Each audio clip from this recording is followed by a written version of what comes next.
When ArtPrize kicks off tomorrow, some of your favorite artists will be back after a one-year absence. That's right. A rule that was added a couple of years ago banned the top 10 from competing in the next year. But now 4 of 2011's top 10 are back. 24-hour News 8's Danny Carlson spoke to several of them, and she's live in Grand Rapids tonight. Danny?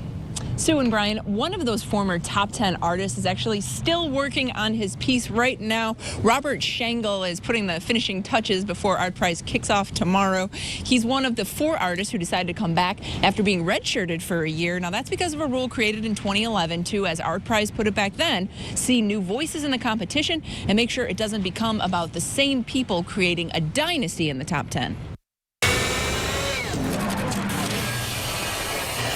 I would have loved to have been here last year, but I wasn't, and I was able to see a lot of things. But yeah, if that's the rules, then that's fine. Still working on the set for his piece, in which he will play a living statue at a police station, Robert Schenkel says he's still mixed on the top 10 rule. Apparently they liked it because it's, again, this year. So if it didn't accomplish what they set out to do, they would have changed it, I'm sure. What did it feel like when you learned you couldn't come back last year?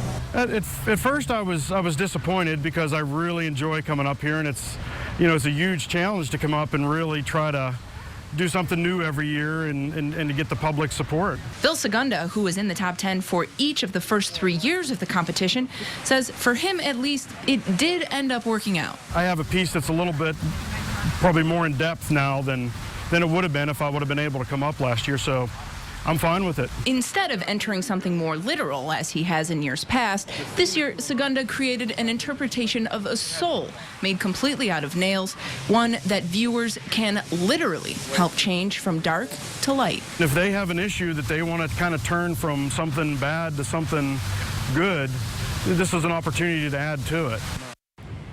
Now, Paul Balaker, I got a chance to speak to him over the phone tonight. He's another one of the top 10 artists from 2011. He says he thinks the rule should be abolished. And he says a big reason why he thinks that is because you'll never truly know who the best artist is, because each of the top 10 years, they won't be able to compete against each other.